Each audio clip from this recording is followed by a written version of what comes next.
평택시민신문 6월 1주차 주요 뉴스를 소개해드립니다.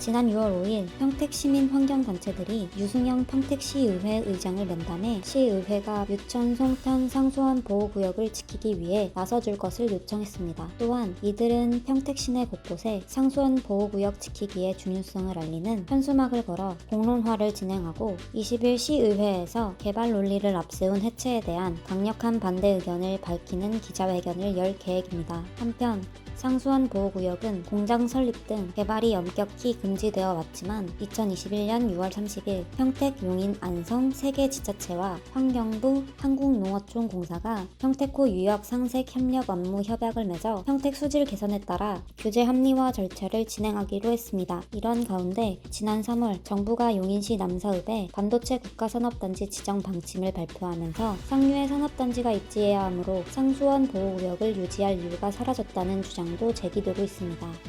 시코쿠 조선 초-중급 학교 지원 모임이 지난 5월 25일부터 30일까지 일본 에히메현 마츠야마시를 방문해 시코쿠 조선학교 시민기금과 한일 간 역사 인식 교류를 진행하고 시코쿠 조선 초중급 학교 운동에 걸음에 참가했습니다. 지난 2019년에 발족된 지원 모임은 일본 정부에 의해 정부 지원이 끊긴 시코쿠 조선 초중급 학교를 위해 시코쿠 조선 학교 시민기금에 매년 후원금을 기탁해 조선학교 학생들이 재정적인 걱정 없이 우리말과 우리글을 배울 수 있도록 돕고 있습니다. 평택 당진항 발전협의회가 5월 9일부터 개최하고 있는 평택항 홍보 아카데미에 대한 지역사회의 호응이 날로 뜨거워지고 있습니다. 평택항 홍보 아카데미는 평택 시민이 평택항을 직접 눈으로 보고 평택항의 역사와 미래 비전 강연을 들으며 자부심과 긍지를 느낄 수 있게 구성되어 있습니다. 최성일 회장은 평택항 홍보 아카데미가 평택항에 대한 시민 관심과 참여를 높여 평택항 발전을 견인하는 촉매 역할을 할 것으로 확신한다고 밝혔습니다. 지난 6월 2일 평택항과 중국 타이창 남통항을 연결하는 중국 신규 항로가 개설됐습니다. TISE 항로는 청경해운이 629TEU급 컨테이너 전용선 한 척을 투입해 인천, 평택, 난퉁, 타이창을 주 1차 항로 운행하며 평택항 컨테이너 업계는 그동안 상하이항을 경유하던 화주들이 물류비 절감과 상하이항의 채선 현상을 피해 운송시간을 단축하게 될 것으로 보고 있습니다.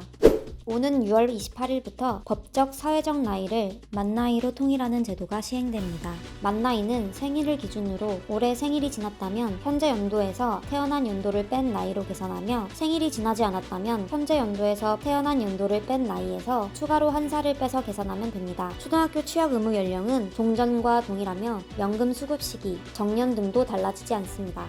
다음은 문화체육계 소식입니다. 평택 성동초등학교 5학년 최시우 학생이 5월 27일부터 30일에 열린 제52회 전국 소년체육대회 남자 13세 이하 개인 종합, 링, 철봉 종목에서 금메달을 획득해 3관왕에 올랐습니다. 6월 1일 학교체육관에서 만난 최시호 학생은 소년체전에 처음 출전해 많이 떨리고 긴장됐지만 막상 경기가 시작되니까 재미있고 즐거웠다라고 소년체전 출전 소감을 전했으며 친구들과 게임하는 것보다 훈련하는 것이 더 즐겁다며 새로운 체조 기술에 성공했을 때 짜릿한 성취감을 느낀다고 말했습니다. 롤모델은 체조 국가대표 류성현 선수로 모든 기술이 완벽하지만 특히 마루에서 연기할 때 탄력이 대단해요. 저도 열심히 훈련해 류성현 선수 같은 국가대표가 되고 싶습니다. 라고 전했습니다. 이 밖에도 유정희 시인의 튀니지 여행기, 평택 마을 네트워크 담소 안은현 대표 인터뷰, 일본 정부 지원이 중단된 조선학교에 대한 지원과 관심의 필요성을 주장하는 임국평 시코쿠 조선 초중급 학교 지원 모임 사무국장 칼럼, 농성하는 노동자를 무자비하게 진압하는 경찰을 비판하는 정종혜 씨의 칼럼 등이 실렸습니다. 더 자세한 소식이 알고 싶으시다면 평택시민신문으로 놀러오세요.